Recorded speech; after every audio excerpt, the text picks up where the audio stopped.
Buenos días, bienvenidos y bienvenidas a este webinar del mes del ambiente de la Alianza Empresarial para el Desarrollo. Para AED es un placer contar con su participación y su interés en el webinar Cómo las nuevas formas de trabajar post-COVID-19 darán forma a ciudades más sostenibles. Hoy tenemos como panelista al señor Edgar Mora, estratega de diseño senior de Gensler, quien también es exministro de Educación y exalcalde de la Municipalidad de Curridabat, además de urbanista y administrador público. Entonces, le cedo la palabra a don Edgar Mora, quien nos va a estar compartiendo sobre este tema. Sí, aclararles, al final vamos a estar compartiendo sus comentarios y consultas, de forma que pueden ir haciéndolos en el chat.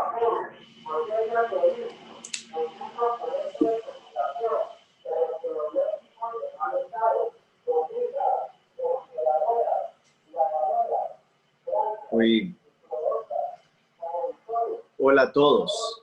Rebeca, ¿ya me están escuchando? Sí, lo escuchamos muy bien. Perfecto, perfecto. Ahí en el fondo escuchan a alguien que está esforzándose por tener una mejor vida recogiendo material reciclable. Yo vivo en Curridabat y me agrada mucho estar en la casa de ustedes también a través de esta conferencia y esta tecnología. Quiero explicarles que empezamos un poco tarde, no solo porque tenía yo que dar una clase antes, que terminé a tiempo, sino también por problemas técnicos de conectividad y de uso de las plataformas. Doy esta disculpa en nombre de todos y en el mío propio.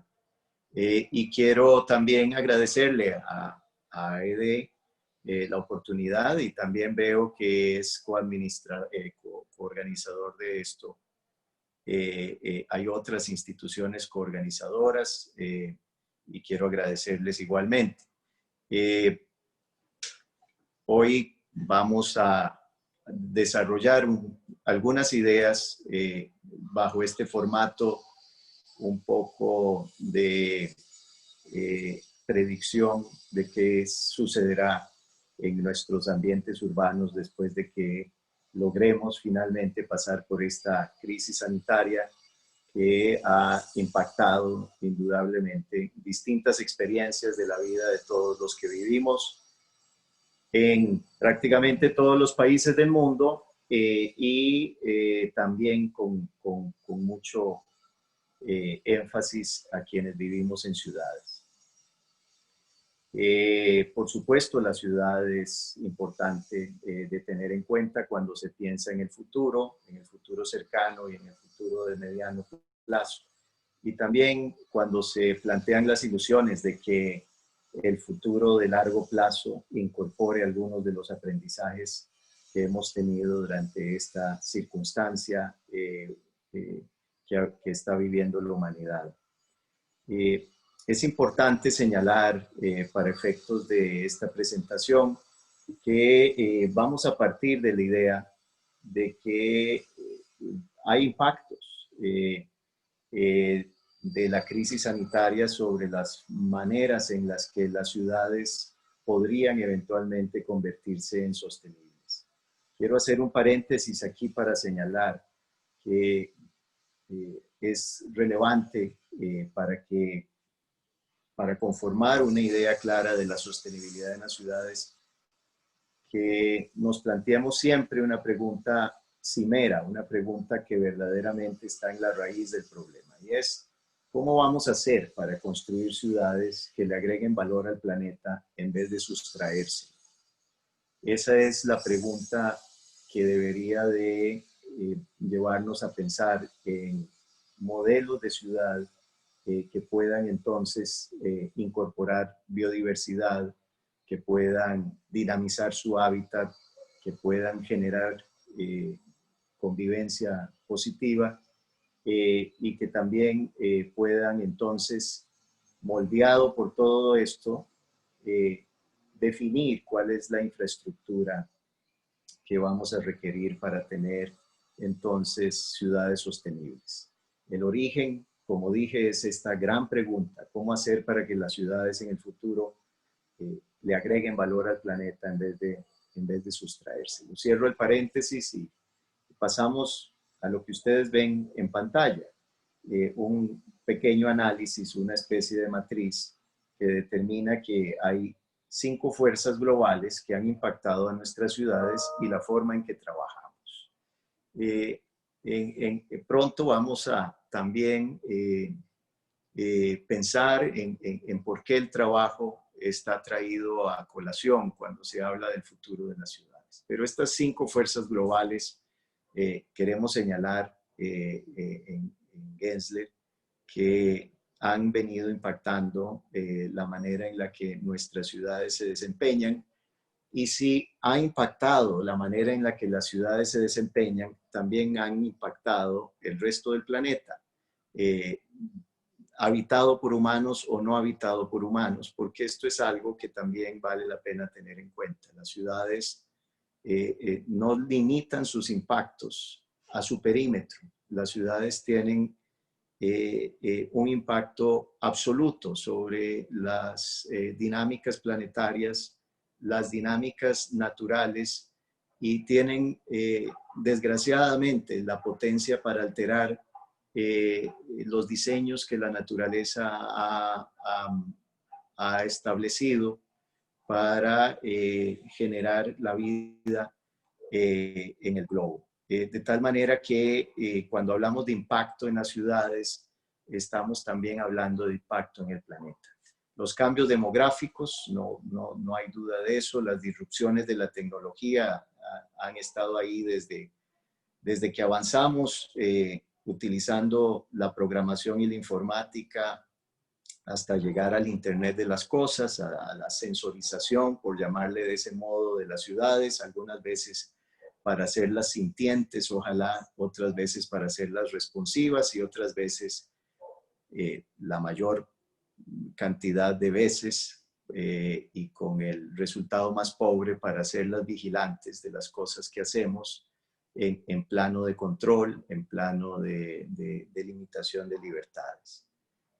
La rápida urbanización, que juega un papel importantísimo, no solo en el desarrollo de las ciudades como las conocemos, de las grandes metrópolis, también de la crisis de ciudades pequeñas y medianas, pero la rápida urbanización también es señalada como responsable original de esta misma crisis sanitaria en la que estamos, al exigir, obligar a la frontera agrícola a expandirse por sobre lugares que estaban reservados para la vida silvestre, y esa interacción mal llevada pues es responsabilidad de la rápida urbanización y de las demandas que plantea por servicios esenciales como comida, por ejemplo, como alimentos.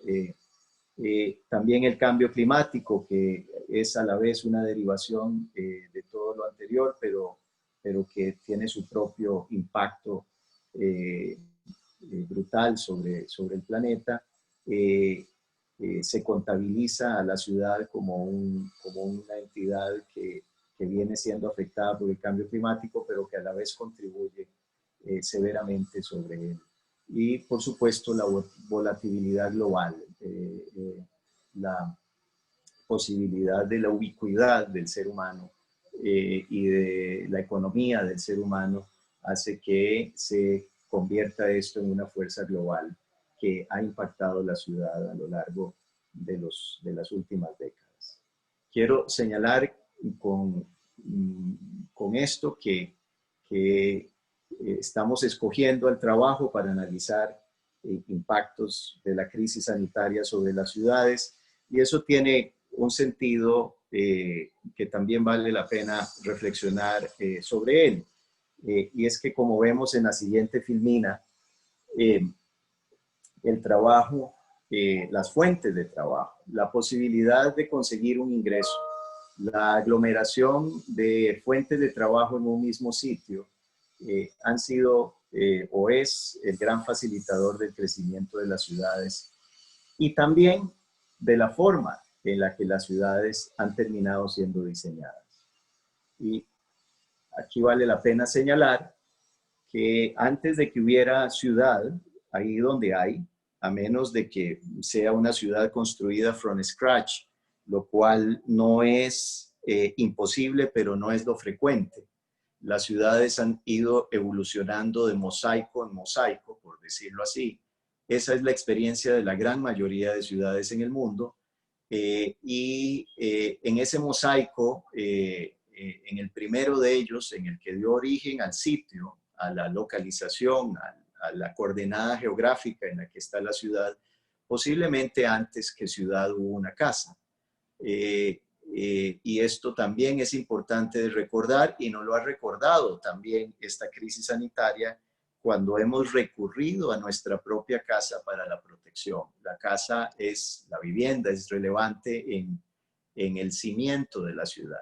Sin embargo, en la dinámica de crecimiento de la ciudad, en la aceleración del urbano, el factor dinamizador no ha sido la construcción de la vivienda, sino más bien la conformación de núcleos, clústeres de sitios de trabajo, de espacios laborales, de fuentes de trabajo, de trabajos en sí. El trabajo entonces es un gran facilitador del crecimiento de las ciudades, lo ha sido, lo es y seguramente lo seguirá siendo.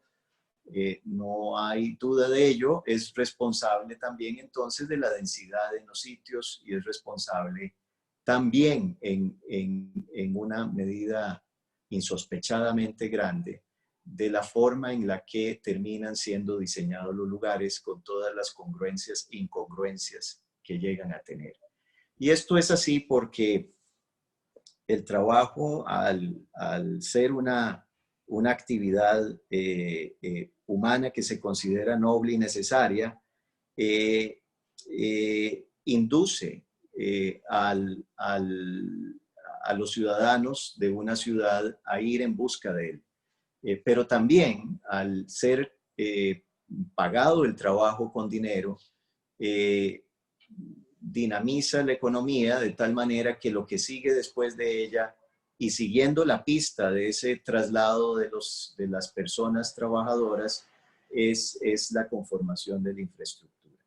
La crisis que tenemos, ahora lo vamos a ver, trastoca completamente la experiencia laboral, por lo menos en el sentido de que volvemos a ver el trabajo como una función organizativa y no como un lugar.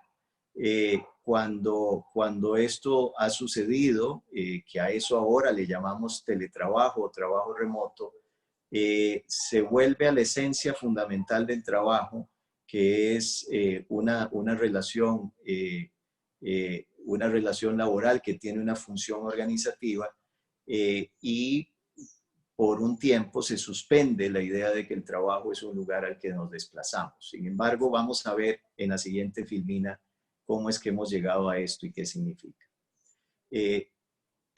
A finales del siglo pasado, después de la Segunda Guerra Mundial sobre todo y conforme se fue evolucionando de la industria pura y dura a los servicios y a un estilo de vida más urbano, el trabajo es entonces señalado como un factor relevante. Los modos o modelos de trabajo implicaban estas cosas que se ven en esta filmina: socialización, focalización, colaboración, aprendizaje, pero sobre todo la imagen que aparece abajo, la de la movilidad, refleja esta idea y otra que es importante introducir en estos conceptos.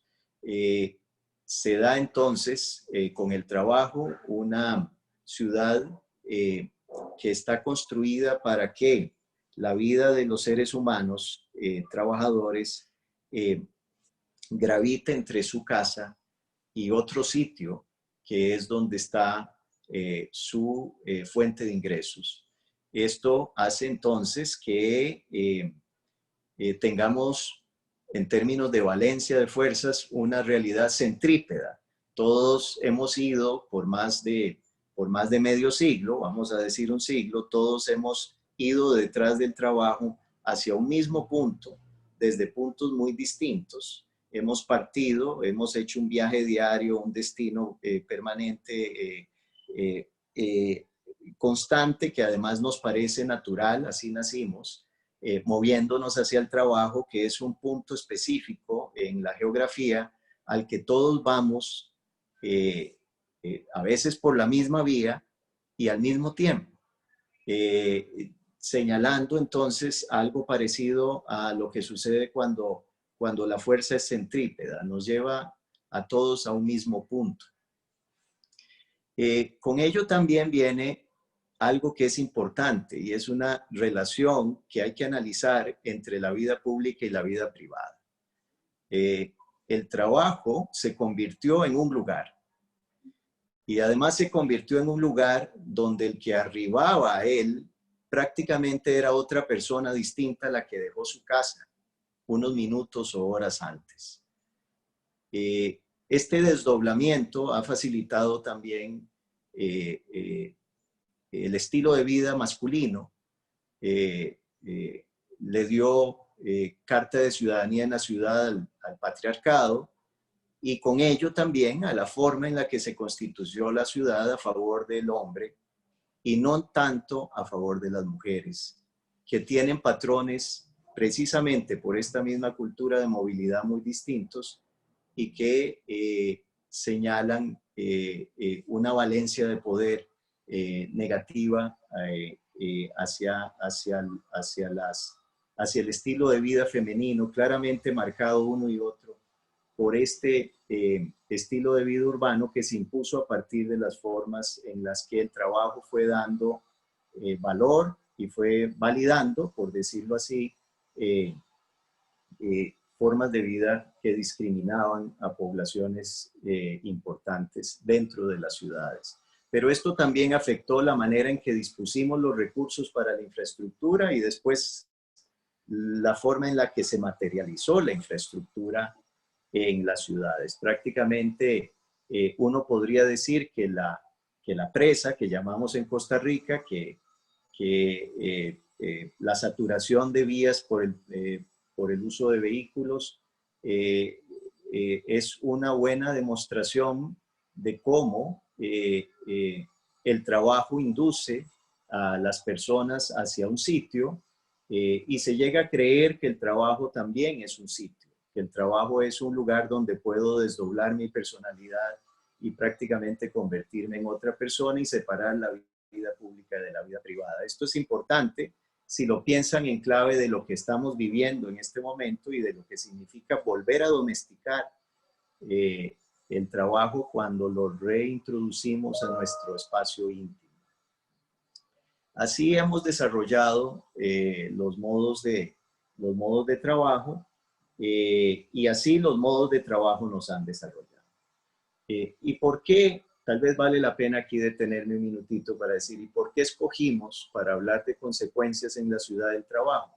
Bueno, precisamente porque si hay un cambio radical en la experiencia en la que trabajamos y en la experiencia de lo que el trabajo nos demanda y nos induce en términos de movilidad, por ejemplo, podríamos señalar con mucha claridad que aquí hay un trastorno que genera consecuencias positivas y negativas que deberíamos posteriormente destilar para averiguar cómo es que será la vida en el futuro o cómo podría al menos ser la vida en el futuro sin querer convertirnos nosotros en pitonizos que vemos el futuro como tanta gente en este momento está haciendo a lo largo y ancho del planeta, señalando de manera muy grave consecuencias que al fin de cuentas no sabemos si se van a tener, pero que son plausibles, que son probables. Lo que sí es cierto, independientemente de la posibilidad o probabilidad de esas consecuencias, es que el origen de la especulación es real. Hay un trastorno en la manera en la que estamos desarrollando esta experiencia tan vital para la ciudad que es el trabajo y necesariamente entonces ese trastorno va a tener algunas consecuencias. Eso sí lo podríamos afirmar. Pasemos ahora entonces a la otra parte de la presentación que tiene que ver con un repaso rápido de lo que sucede durante las pandemias. ¿Por qué? ¿Por qué? Porque las pandemias no son infrecuentes. Posiblemente esta es evidente que nos alcanzó desprevenidos por razones políticas y no científicas. Sin embargo, lo que hay que decir es que esa sorpresa y ese asombro y eh, esa, sí, esa oportunidad que nos saltó inesperadamente con esta pandemia no corresponde a la historia misma y al repaso de la historia de las infecciones, de las epidemias, de las pandemias y de los problemas masivos de salud, que son una constante en la vida del ser humano. Por cierto, otro paréntesis, esto nos recuerda o nos dice a quienes no podemos recordar porque no tenemos edad para eso, aunque yo un poco estoy en el vértice de una y otra realidad, lo que podría sucederle a la sociedad y al planeta en general si no tuviéramos vacunas. Esta es la vida. Esto que estamos viviendo es una especie de demostración de lo que podría ser, de la inestabilidad que podría haber si no si no hubiéramos podido desarrollar como sociedad las vacunas o los cuadros remediales oportunos para las enfermedades. Esta es una presentación o una filmina muy general. Quiero que ya seguramente la repasaron, pero el color rojo señala dónde está nuestro interés. En el 2020, COVID-19 y contando, tiene más de 8 millones de personas infectadas, al menos que se sepa de ellas. Por supuesto, es pensable que hay más. Casi medio millón de personas han muerto como en toda pandemia hay un número dichosamente mayoritario de personas que se han recuperado, al menos con pandemias motivadas o generadas por virus con alta capacidad de contagio. Hay una relación inversa entre alta capacidad de contagio y letalidad que se observa en COVID-19 si se le compara con ébola, por ejemplo, que es un virus de baja capacidad de contagio, pero alta letalidad.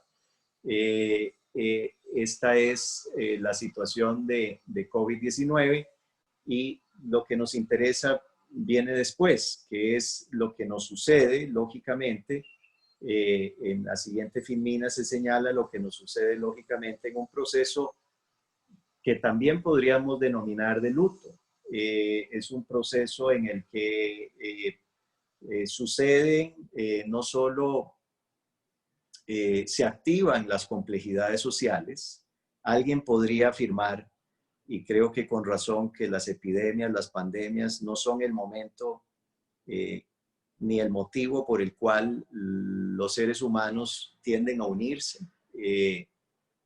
Hay evidentemente procesos de esa índole que son inducidos por la gobernanza de los países, pero también vemos que dejados a la libre, cada quien intenta salvarse a sí mismo, y eso también lo vemos reflejado en algunos países y inducido por la gobernanza de ellos. Cada quien intenta salvarse a su modo sin preocuparse por la suerte de los otros, de los que cualquiera que sea ese otro, el extranjero, el que no es de mi familia, etc. Hay entonces no solo esas complicaciones de índole social, sino que también hay complicaciones de índole psicológica. La enfermedad y la amenaza de la enfermedad, el riesgo, genera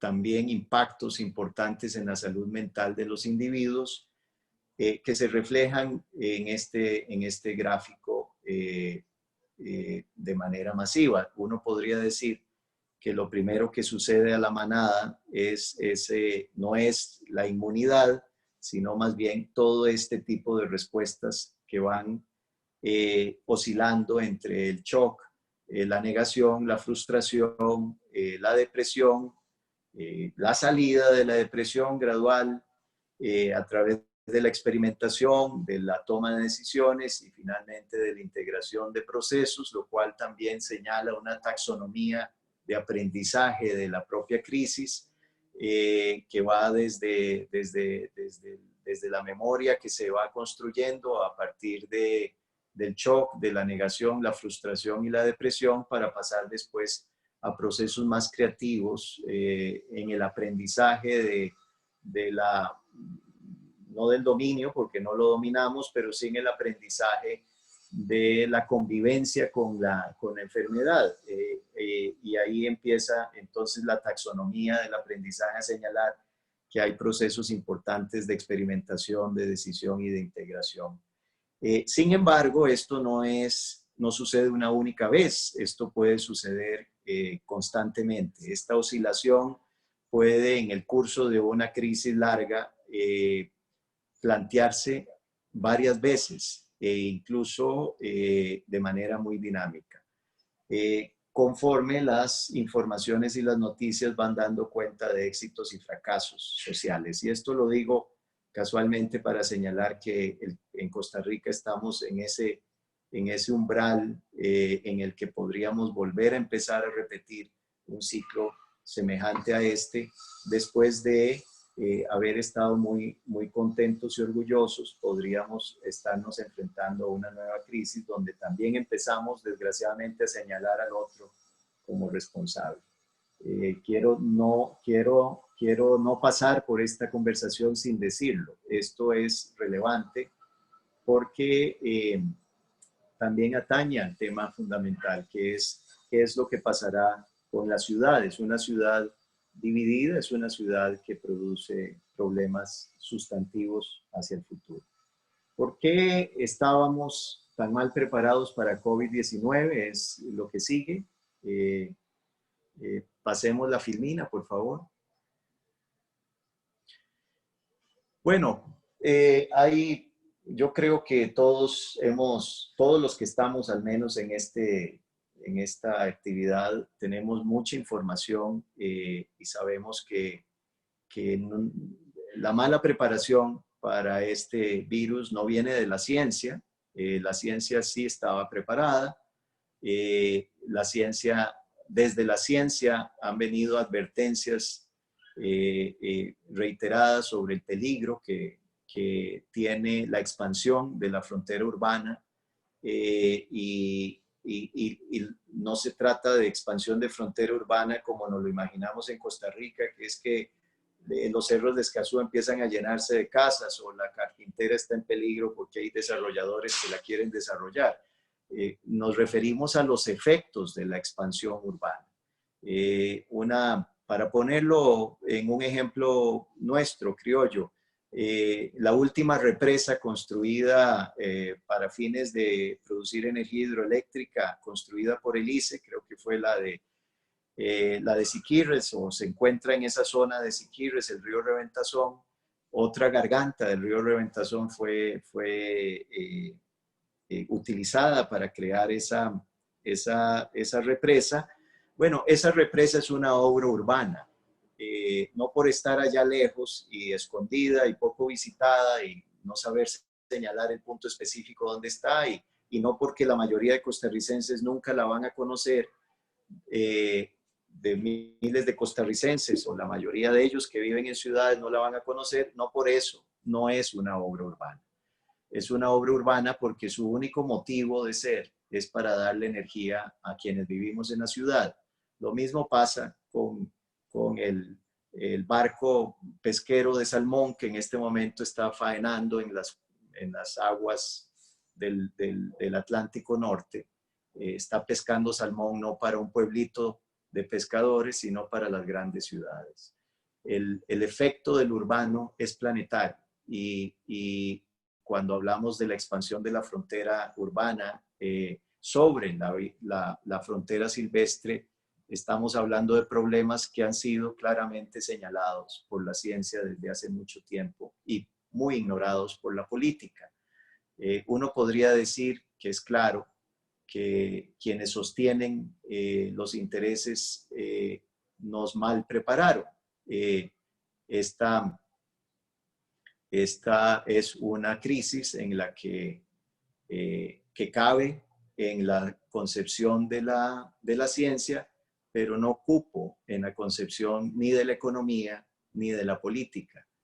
Y posiblemente eso señala también dificultades que tenemos para gobernar las ciudades de manera adecuada en favor de toda la población y no solo en favor mayor de algunos de ellos. El COVID-19, visto de este modo, es el mayor disruptor que hemos tenido de nuestro estilo de vida urbana, solo si se toma como ejemplo la disrupción o la interrupción de las dinámicas de trabajo. Y fíjense que estoy señalando eso como ejemplo porque es el hilo conductor de esta charla, pero ustedes también pueden pensar por sí mismos qué otras cosas ha interrumpido, que es una traducción al español de disrupción. ¿Qué ha interrumpido o qué ha facilitado? ¿Qué ha interrumpido y qué ha facilitado COVID-19 en la vida de ustedes? Por ejemplo, creo que otro ejemplo, otro elemento importante es que ha interrumpido nuestra indiferencia con respecto al barrio en el que vivimos. Para señalar también otro efecto que tiene COVID en la vida urbana o en la ciudad.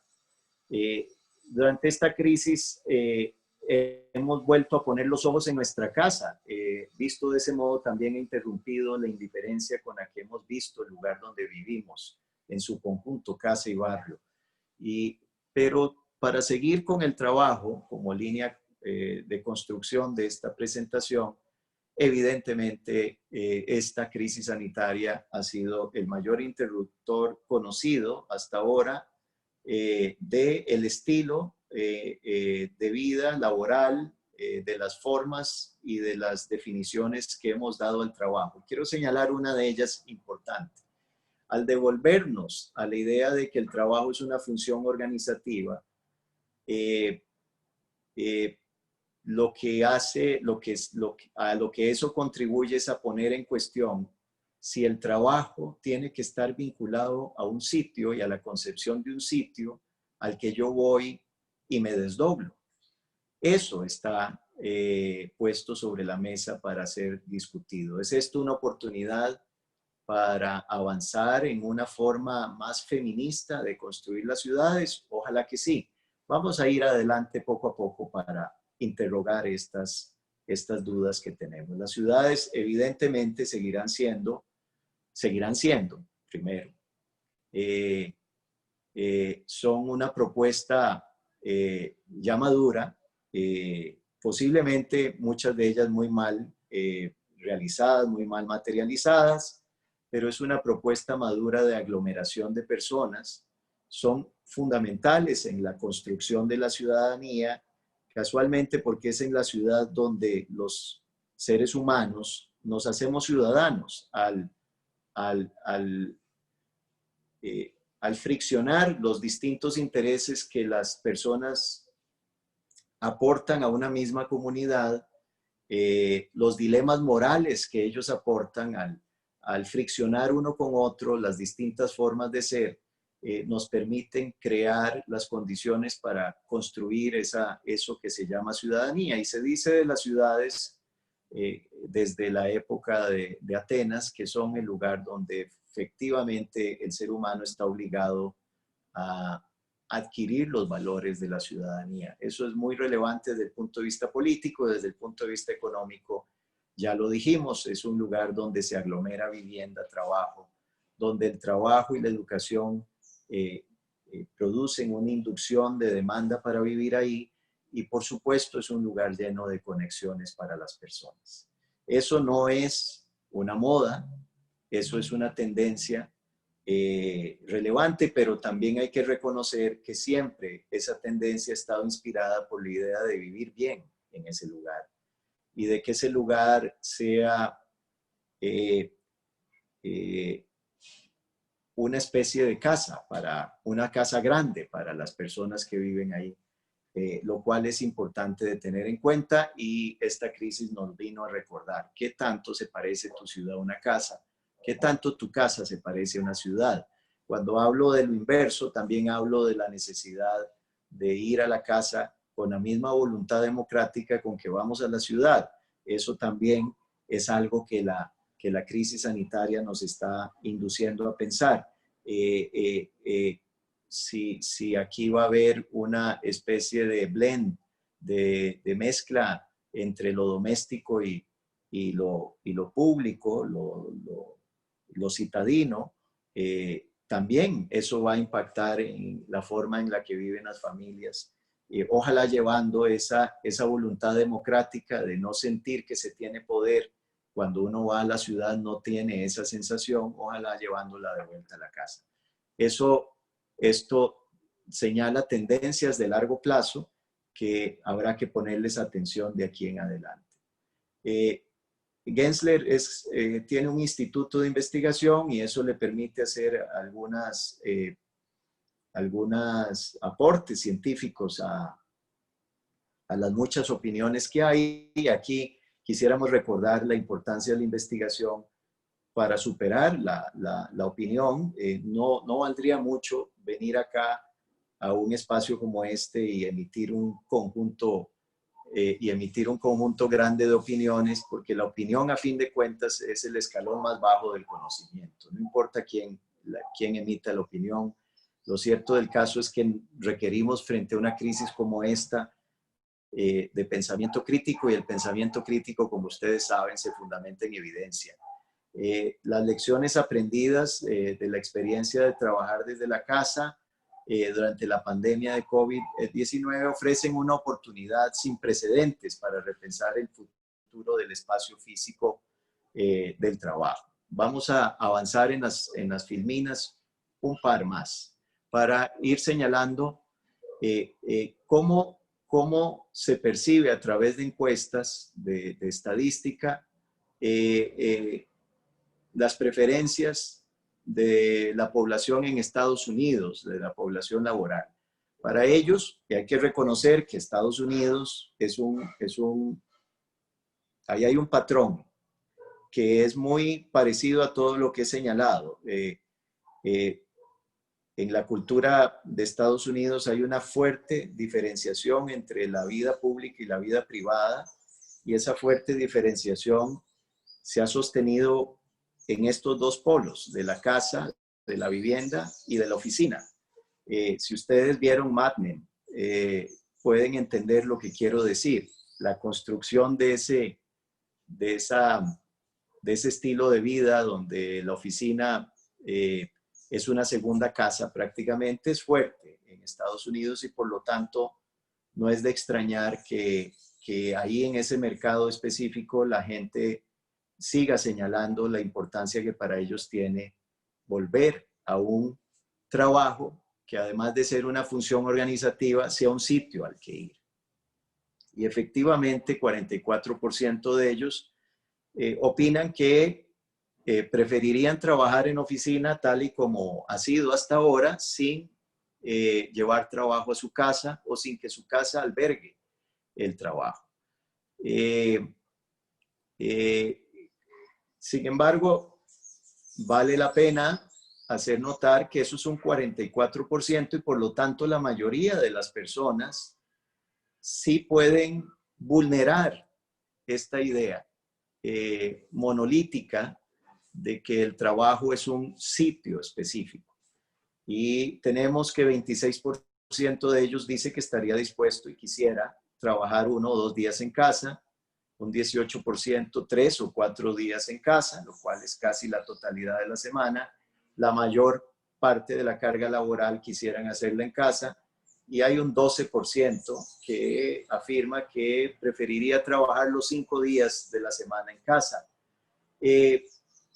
Esto también habla no de una moda, sino de una tendencia que ya venía desde antes y que señalaba que vista la construcción y el diseño de la plataforma o del trabajo como una plataforma de traslado de datos que aportó no el urbanismo, sino la industria de tecnología, pues no se justificaba seguir operando bajo el esquema de oficina como sinónimo de trabajo.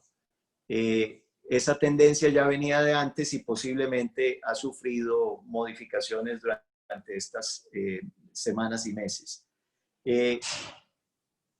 También es distinta la opinión según las distintas funciones que se cumplen dentro de ese concepto de trabajo. Cuando se habla de trabajo en equipo, de socialización, las personas están más dispuestas a verse, a compartir un mismo espacio, un mismo lugar. La socialización con los colegas sigue siendo muy relevante y yo creo que nadie tiene duda de la importancia que tiene el diálogo con el otro para avanzar en el trabajo propio. Por supuesto, mucha gente señala la importancia de lo espontáneo, de lo que puede crecer con un contacto no programado. También, como decía, la idea de tener una comunidad fuera de su hogar, de su vida doméstica o de su familia, es relevante para decir aquellos que dicen que siempre es importante que el trabajo no se conciba únicamente como una función organizativa, sino como un lugar al cual ir, al cual desplazarse. Ustedes ven ahí otra serie de atributos que se le otorgan a las oficinas y al encuentro, al trabajo con los demás. En la siguiente filmina van a ver cómo las generaciones más jóvenes se consideran, según este estudio, como menos productivas en casa.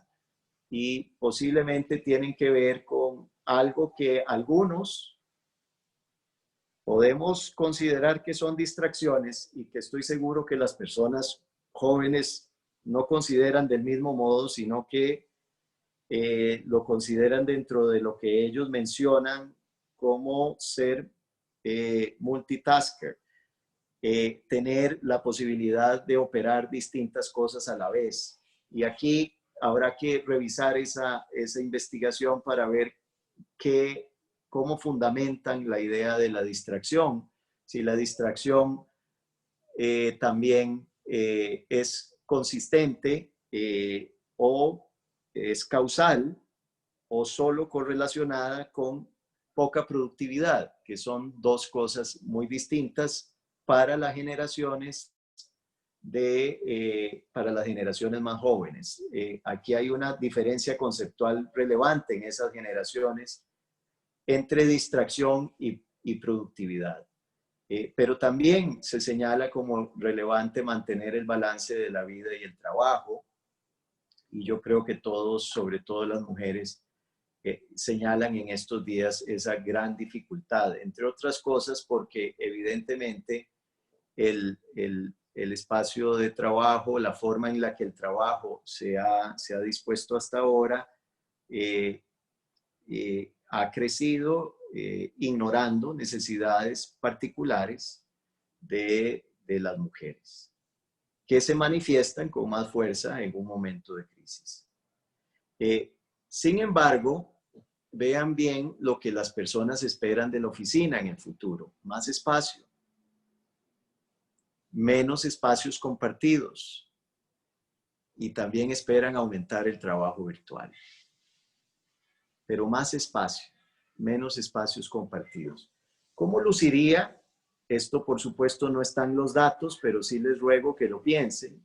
¿Cómo luciría esta filmina si en vez de pensar lo que las personas esperan de la oficina, también tuviéramos otra que dijera lo que las personas esperan de su casa cuando cumple su casa funciones como lugar de trabajo?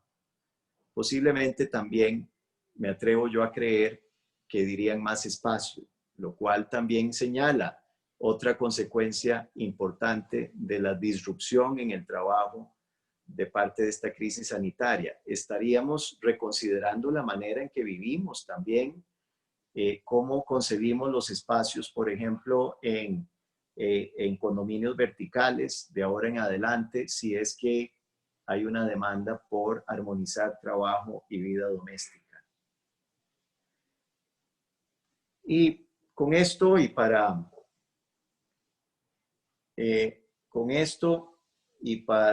para ir cerrando, vamos a repasar algunas cosas. Lo siguiente que nos debemos de pensar es qué nos queda de esto. Pero ahora vamos a volver sobre esa pregunta. La descentralización del trabajo, no hay duda que ha sucedido. Como dije al principio, si ir al trabajo, que ha sido lo que el trabajo nos ha inducido a hacer por muchísimas décadas, si ir al trabajo corresponde a la fuerza centrípeta, no ir al trabajo corresponde a la fuerza centrífuga. Piensen en esto.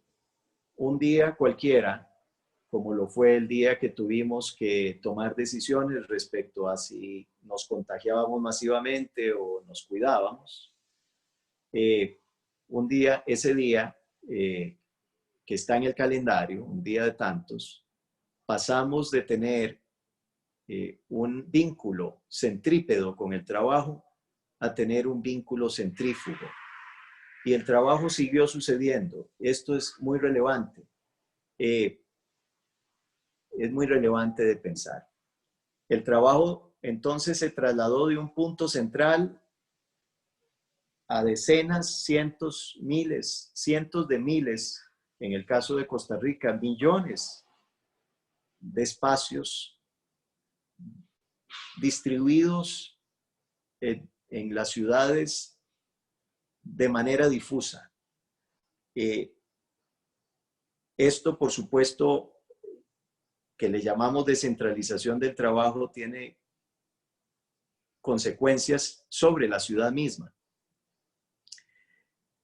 Estoy seguro que si preguntara, si los pudiera ver y preguntara, ¿quién de ustedes se asombró al ver las calles vacías a la hora en la que las calles suelen estar repletas de vehículos y el espacio absolutamente saturado? ¿Quiénes quisieran, bajo esa misma línea, la forma de vida que vivimos durante esa media hora o una hora de congestión vial? ¿Quién prefiere eso a vivir de otro modo? Posiblemente si preguntara eso nadie levantaría la mano. No conozco una sola persona que prefiera esa forma de vivir y que quisiera que esa hora fuera representativa de toda su vida. Quiere decir esto que hay consecuencias positivas de este traslado hacia lo centrífugo, de esta descentralización y esta atomización de los lugares donde se realiza el trabajo. Y también hay consecuencias positivas de volver a concebir el trabajo como una función organizativa antes que como un lugar, como un espacio específico para trabajar.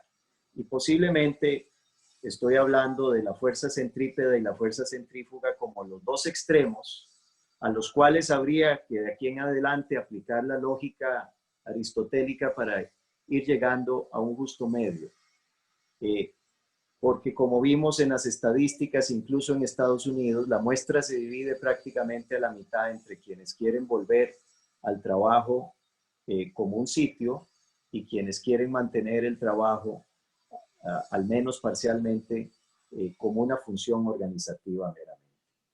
Por supuesto, como veremos en las últimas filminas que nos quedan, la realidad virtual y la realidad aumentada, es decir, la capacidad de programación a la que hemos llegado y la capacidad de crecimiento de la tecnología y la ubicuidad de la tecnología en la ciudad nos permite muchísimo más que si no existiera. Y el crecimiento de estas aplicaciones es exponencial, es evolutivo exponencial, aunque dichosamente por razones políticas también vimos un ejemplo la semana pasada de un retroceso virtuoso y afortunado en esa evolución, no por incapacidad, sino por decisión, cuando tuvo que ver con el reconocimiento facial, eso que se ha hecho parte de las estrategias de seguridad de privados y públicos empieza a ser cuestionado, no, como digo, no porque no haya capacidad de hacerlo, sino porque no es conveniente, según el estado de cosas que conocemos como política. Entonces, la realidad virtual y aumentada, por supuesto, seguirá en su transformación, generará más familiaridad en la interacción de las personas y también es importante mencionar que la valorización del espacio público regresa con un nuevo énfasis en el punto de ser articulador de la experiencia de trabajo.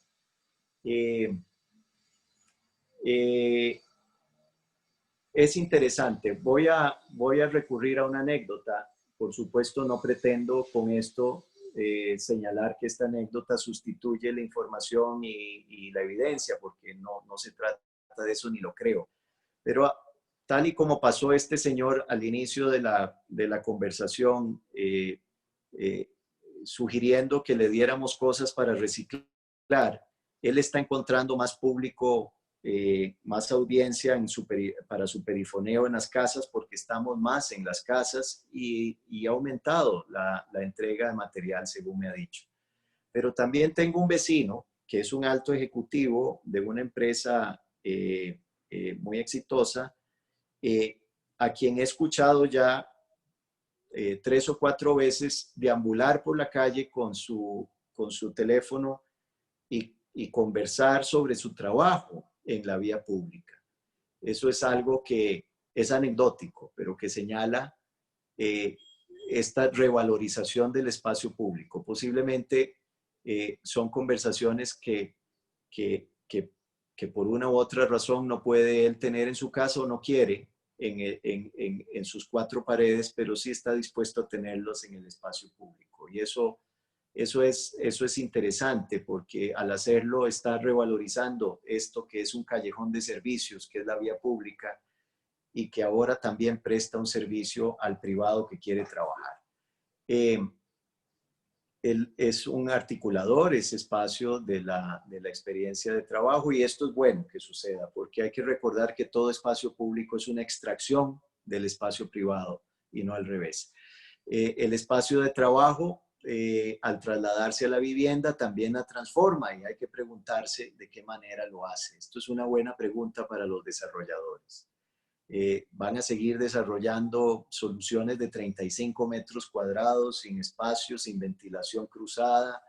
¿Qué es lo que hace que la vida dentro de una vivienda pueda, de algún modo y en alguna medida, domesticar el trabajo? Eso también tiene que ver con diseño. Finalmente, y para no concluir en tono de pitonizo, como dije, de adivinador y de especulador, cosa que no me gusta hacer, pero sí fijándome en lo que me fijo, que es en el peso que el diseño tiene en todo lo que vivimos, y en la premisa de que el diseño determina el resultado, y también en la premisa de que no somos más grandes que nuestro contexto. Vale la pena que termine señalando esto que dice ahí, observando la relación entre el trabajo y la ciudad y cómo el COVID-19 transformó ese vínculo específico. Y quiero que lo tomen así, es una experiencia que hemos tomado para darle seguimiento, es un hilo conductor para señalar que COVID-19 ha transformado las ciudades o podría tener una fuerza transformadora de las ciudades y ciertas dinámicas dentro de las ciudades, y sobre todo fijándonos en esas dinámicas que sí transformó o que sí trastocó o que sí interrumpió o disrumpió COVID en los términos en los que ahora lo usamos, eso de disrupción. Si esta transformación sí es efectiva en algún conjunto de experiencias, entonces vale la pena preguntarnos con cuáles de las consecuencias de ese trastorno nos quisiéramos quedar. Y también con cuáles no nos quisiéramos quedar. En la intersección entre esas dos respuestas, puede que encontremos ese justo medio aristotélico que ha sido tan importante para el desarrollo de la humanidad. Por lo que me dicen, no solo por lo que yo quisiera, sino por lo que he escuchado, lo cual no le da más solvencia a lo que voy a decir, porque a fin de cuentas es un cúmulo de historias y anécdotas y opiniones, pero por lo que me dicen, y esto se lo quiero preguntar a ustedes, una de las consecuencias con las que nos quisiéramos quedar es no tener congestión vial. Para hablar de algo muy material. Una de las consecuencias con las que no nos quisiéramos quedar, he escuchado también, tiene que ver con la vida que de algún modo esta situación le ha impuesto a las mujeres de nuevo como una carga adicional cuando ellas tienen que, además de ser trabajadoras, velar, ser mediadoras pedagógicas de sus hijos, por ejemplo, y esas cargas mal distribuidas, que también son producto del diseño y del diseño de la ciudad, son una consecuencia con la que no nos quisiéramos quedar. Uso estas dos de ejemplos. Por ejemplo, a mí me gustaría no quedarme, o más bien quedarme con la consecuencia del esfuerzo por domesticar el trabajo, porque el trabajo no me induzca a un desdoblamiento de mi personalidad. Me quisiera quedar con eso. ¿Con qué se quieren quedar ustedes? ¿Con qué no se quieren quedar? Me gustaría saberlo. Muchas gracias.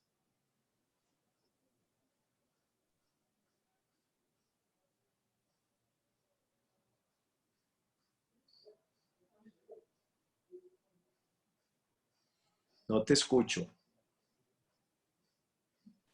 ¿Me escucha? Sí. Ahora sí. Ok. Que muchísimas gracias por tan interesante exposición. Y siguiendo justamente con su pregunta, quisiera más bien que si alguien quiere levantar la mano y poder expresar su respuesta de la pregunta que nos hacía Don, lo pueden hacer. De igual, por ahí, una de las participantes nos comentaba, las clases virtuales me generan estrés, prefiero ir a clases presenciales. Y otra compañera, nos indicó que estaba muy interesante la exposición, que muchas gracias. Bueno, muchas gracias a las dos. No sé si alguien quiera atreverse a no especular sobre lo que va a pasar en las ciudades, sino a tratar de crear esa intersección de respuestas que andamos buscando entre lo que sí queremos que se quede con nosotros y que ha sido una consecuencia inesperada o esperada de esto, y con qué no nos quisiéramos quedar, que ha sido igualmente una consecuencia de esta crisis sanitaria y de la atención que hemos decidido tener como sociedad de ella. ¿Cuál es? Buenos días. Adelante, Canio. Buenos días. Yo en ese aspecto, bueno, yo soy un ¿Quién sos? ¿Quién sos? Canio. ¿Perdón? Sí, Canio. Canio. Sí, señor. Ah, bueno, muy bien. ¿Y en qué trabajas? Yo trabajo como consultor eh, por un tema también de trabajo y personal, pues regresé a las aulas también a sacar otra carrera. Muy Eh, bien, yo había felicidades. experimentado el tema, digamos, de trabajar a distancia en algún momento en la UNED, y me llama mucho la atención el tema ahora, digamos, de la transformación, porque a mí me pareció, en el tema de las universidades me pareció muy atinado, sobre todo en algunos cursos de teoría, por ejemplo, ¿verdad? Sí. Que realmente yo veía como que no tenía mucho sentido que yo fuera a que me repitan lo que dice el libro, un tema muy personal. Pero me llama la atención la filmina que mostró ahora, donde hablaba de la percepción que tienen muchas generaciones más jóvenes de que consideran improductivo estar en sus hogares. Y me llama la No, atención porque lo contrasto con lo que yo veo ahora en mis compañeros, que son claramente menores que yo, ¿verdad? Y ellos expresan muchas veces que sienten que no van a aprender nada virtualmente, ¿verdad? Y que sienten que no es lo mismo y que sienten que, ¿verdad? Es un tema muy extenso, ¿verdad? Pero yo les pregunto a ellos y en realidad ellos no me saben contestar, por ejemplo, en un curso, le pongo el ejemplo de teoría, por qué para ellos esto es menos beneficioso. Yo le digo, yo entiendo, le digo yo, por ejemplo, en un laboratorio, por ejemplo, que tiene que haber una experiencia, o sea, para mí una sí, experiencia en un laboratorio voy, no es la misma. voy a interactuar con vos para también darle espacio a otras personas. Son dos personas, además de vos, quienes han mencionado en este grupo el tema de la educación y tal vez podamos hacer un paréntesis para eso. Yo quisiera ir hacia la filmina que señalan de las generaciones más jóvenes y sí quiero reconocer un sesgo que hice hace un rato, pero quiero reconocer un sesgo que no me siento cómodo, digamos, dándole sustento. Y ese sesgo es si cuando la generación Z y millennials aceptan que es más difícil no distraerse o evitar distracciones en su casa, están a la vez aceptando ser menos productivos. Esto no lo tengo claro. Eh, no lo tengo claro y es algo que esta filmina no aclara y ruego tenerlo en cuenta, que estoy reconociendo ese sesgo, porque eh, de algún modo hay una idea de que efectivamente en la casa hay más distracciones, pero eso no significa necesariamente que haya menos productividad. Eh, También he leído estudios que señalan que depende de la ocupación o de la función específica que cumple alguien en su equipo de trabajo. Eh, por ejemplo, en un focus group que hicimos hace poco, señalaba un grupo de ejecutivos que para labores estratégicas se sentían más bien con menos distracciones en sus casas, pero para las labores ejecutivas o ejecutoras sí encontraban algún grado de dificultad. Es algo que se puede explorar. Ahora, abro un minuto, porque no se trata no estaba planeado para eso, pero es muy importante también porque la educación es un inductor de creación de ciudad también. La educación como institución. Eh, y quiero no dejar de mencionar lo que ustedes han señalado. Evidentemente, la educación en línea, online, eh, es joven en respecto a que no es educación a distancia, es educación online.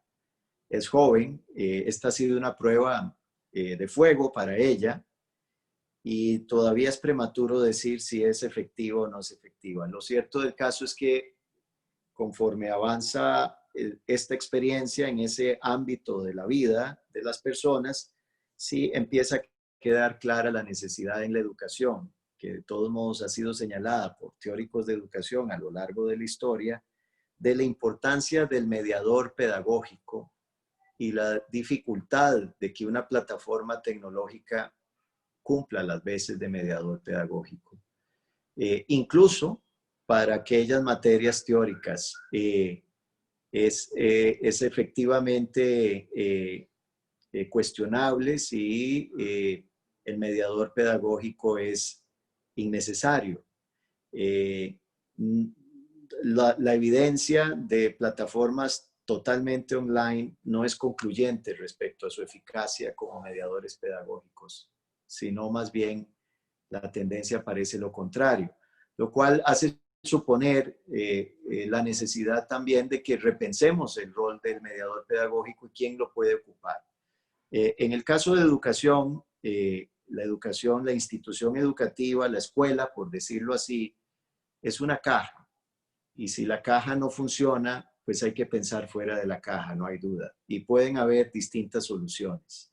Es muy probable que buena parte del tiempo que los maestros y maestras han destinado a la educación online de los chicos, con resultados que son muy criticados por los mismos padres de familia, por los chicos y por los mismos maestros, es muy probable que buena parte de ese tiempo debieron haberlo o deberían de estarlo invirtiendo en una relación con el encargado, con el padre o la madre de los chicos, porque a fin de cuentas es indudable que son ellos los que están cumpliendo un rol de mediación pedagógica, pero con muy pocos instrumentos y con una especie de reticencia de quien tiene el instrumental, la caja de herramientas, para prestársela a los padres, madres y encargados. Eso es algo que pertenece a una discusión del proceso educativo en crisis, pero yo quiero, como también sabiendo que mi voz en esto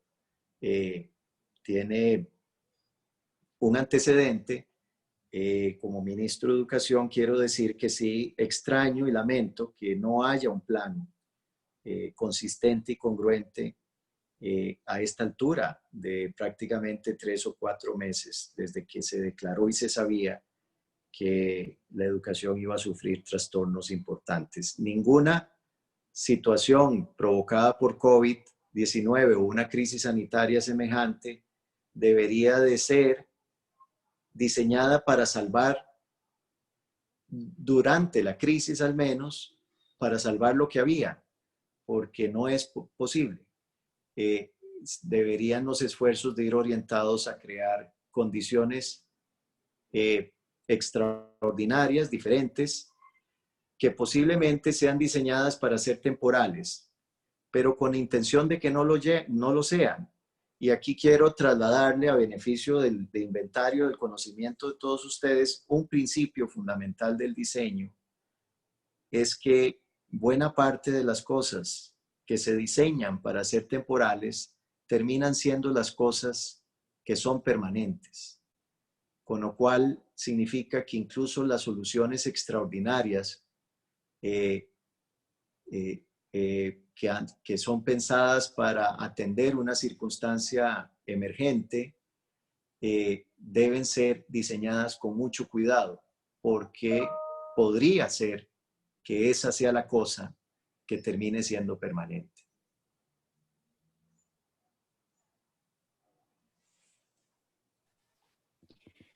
Muchas gracias, don Edgar. Y bueno, Elvin Fernando Morales nos comentaba: don Edgar, ¿considera que puede presentarse un deterioro a la salud mental a raíz del aislamiento social inducido por la pandemia que termine afectando el desempeño laboral? Sí, yo creo que sí. Hay que considerar varias cosas. Una es que la primera cosa que hay que considerar es que el virus existe, es real y contagia. Y el virus, por ser un sujeto natural, no es un objeto, es un sujeto natural, está vivo. El virus fue diseñado por la naturaleza para ser inteligente de acuerdo a su naturaleza. Y la inteligencia del virus apunta hacia su multiplicación. Con el virus no se puede contar porque el virus hace lo que hace. Con lo que se puede contar es con inteligencia nuestra, que tiene otra naturaleza, y entre la naturaleza que tiene nuestra inteligencia está también el sentido de sobrevivencia, el cuido, el autocuido y el cuido de los demás. Y bajo esos criterios de inteligencia deberíamos de actuar. No sin antes considerar que evidentemente una decisión de distanciamiento social y de aislamiento tiene consecuencias en la salud mental. Igual que tiene consecuencias en la salud mental el no distanciamiento, porque el no distanciamiento a partir de la inteligencia del virus produciría una masa de contactos y muchas muertes alrededor.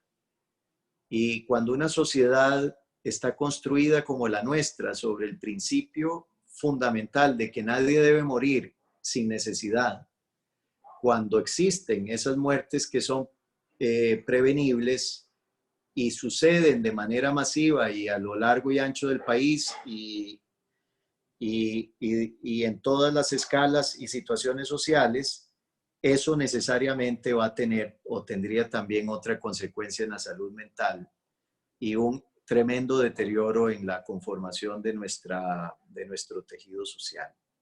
Hay que recordar dónde vivimos. Nosotros vivimos en un país cuyo tejido social está intrínsecamente relacionado con la salud y con nuestra seguridad social.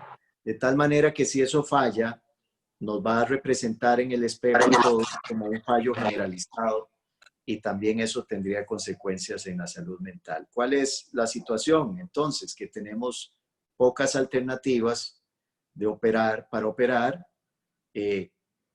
porque ninguna es mágica, es decir, no va a suceder la desaparición mágica del virus ni de sus consecuencias. El virus va a seguir operando del modo en que opera, según su naturaleza. Entonces eso deja pocas opciones y creo que se han escogido antagonismos innecesarios entre lo público y lo privado, etcétera. Todo esto lo podemos discutir también. Pero el punto es que entre las pocas opciones que hay siempre va a haber efectos en la salud mental. Si eso es así, y en cualquiera de los escenarios van a haber efectos en la salud mental, la pregunta es, ¿qué estamos esperando para diseñar mitigación de ese efecto, prevención y atención al efecto de la salud mental? Posiblemente ahí es donde podríamos discutir dónde están las prioridades del país. No se trata de si nos distanciamos socialmente y protegemos la vida de las personas, se trata de qué recursos adicionales hay que aportar dadas las circunstancias. Y una de ellas es la salud mental, no hay duda. Y yo, igual que la persona que lo menciona, creo que tal vez el tono con el que lo hace, aunque no lo escuche de viva voz, es decir, bueno, ojo, si esto tiene sus consecuencias, no deberíamos de estar en esto. Bueno, yo creo que sí. Mi opinión personal es deberíamos de estarnos cuidando, porque cuidarnos también es una demostración de que estamos bien de salud mental. Esa es otra consecuencia, ese es otro hilo, además del trabajo que valdría la pena seguir para poder analizar el trastorno en las ciudades con respecto a lo que había y las consecuencias con las que nos queremos quedar y con las que no. El cuido. Y eso también opera en educación. Al niño hoy no tiene sentido enseñarle sobre la batalla de Miramar, pero si de esta crisis no sale totalmente formado para cuidarse y cuidar a los demás, no sé cuándo lo va a aprender. El cuidado de las personas es algo que deberíamos todos de superar el nivel que teníamos y llevarlo a otro nivel. El cuidado entre nosotros es algo muy relevante que incorpora esta crisis.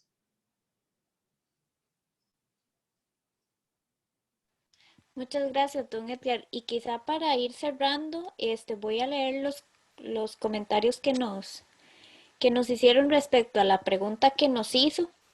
Ah, bueno. Doña Silvia nos contó por acá en el chat que ella quiere una ciudad descongestionada Qué y dicha. 2 días de teletrabajo, que Muy bien. además parte de lo que le gustaría tener es oficinas descongestionadas, que eso también es importante. Claro. Y luego Kelly Rodríguez nos mencionaba que por temas de estudio ella vive lejos y que desde hace 4 años no compartía momentos importantes con su familia, que para Ujú. ella ha sido muy importante la unión en familia. Y bueno, Marian también nos hablaba de que se aburre un poco con el tema de estar tanto encerrada y que tiene que buscar otras opciones para entretenerse y que quizás las tareas pueden llegar a ser bastantes en el tema educativo. No sé si alguien más desea hacer un comentario antes de cerrar, sino para cederle la palabra a don Edgar como último comentario para ir haciendo el cierre. Eh, ¿Hay alguien más? Si no, para proceder. Bueno, procedo. Rebeca. Adelante, adelante. Muy bien.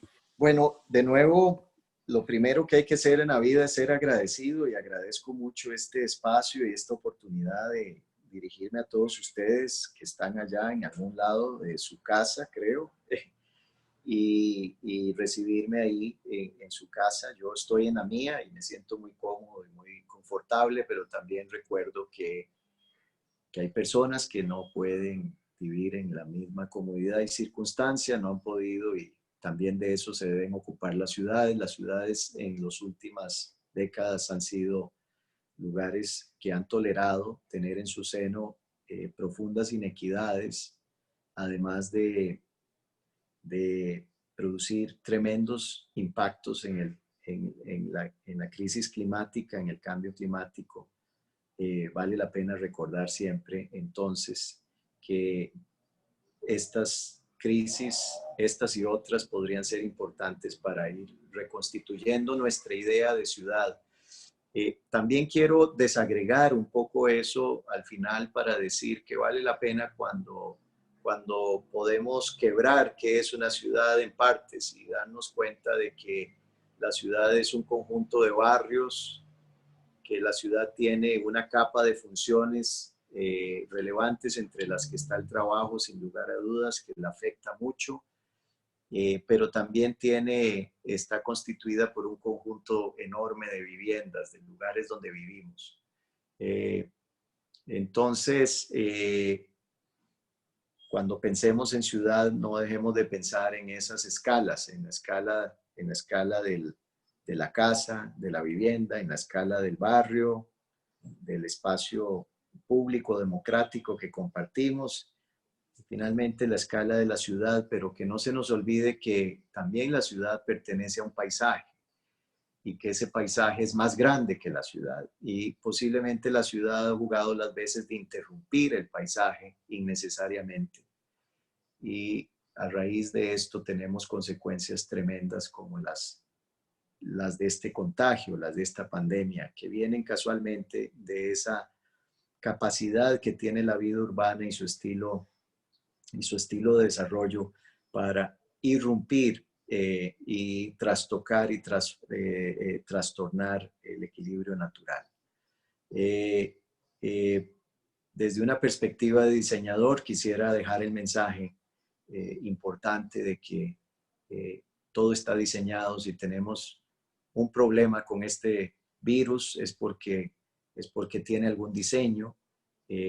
Si algún día encontramos una solución será porque la vamos a diseñar. Esto es un impulso a todos los que creen que quieren ser diseñadores o son, o sin darse cuenta que lo son, están operando en su disciplina, en su profesión para que incorporen el diseño dentro de su lógica de pensamiento. Finalmente, quisiera recordar que las cosas valen por la manera en que son valoradas.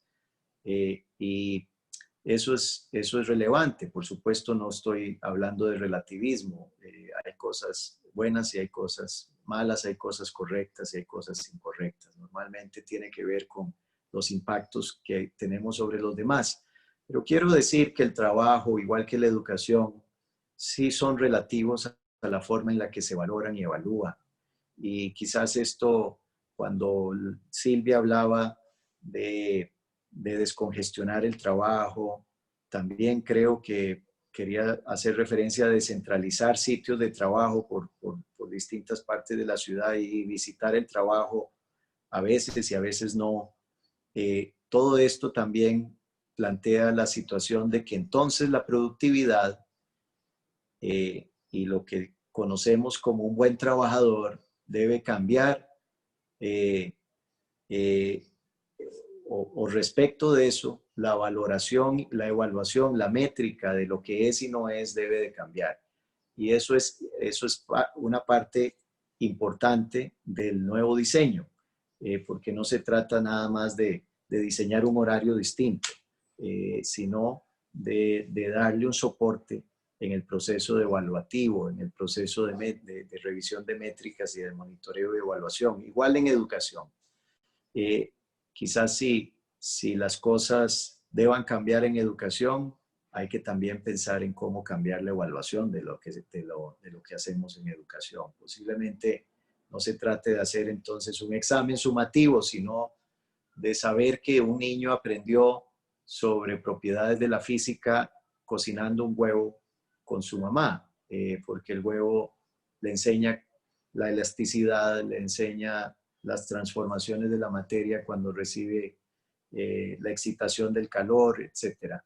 Todo eso se puede medir de otra manera posiblemente y estaríamos más tranquilos en la forma en la que estamos atendiendo esta crisis y como decía el compañero, posiblemente no estaríamos recibiendo un impacto adicional a nuestra salud mental que viene con esta tensión y este estrés y esta angustia y ansiedad que nos está causando la adaptabilidad a, a esta crisis.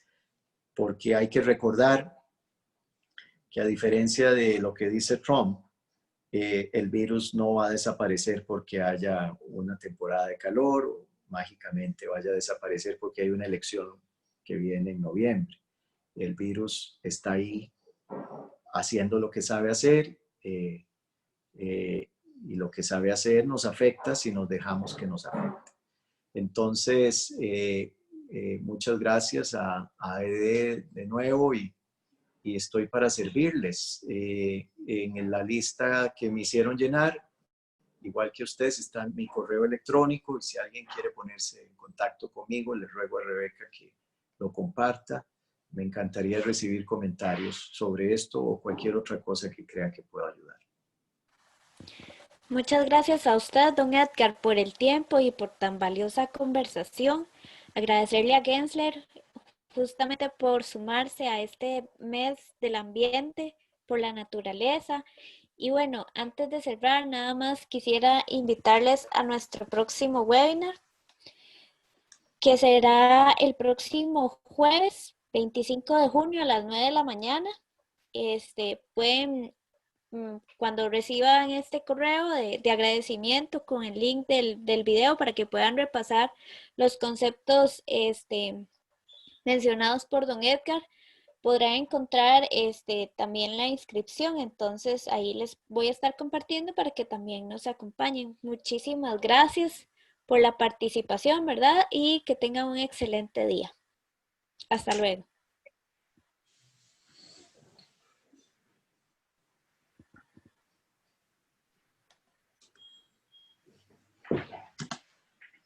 Muchas gracias. Hasta luego, muchísimas gracias. Muchas gracias, hasta luego.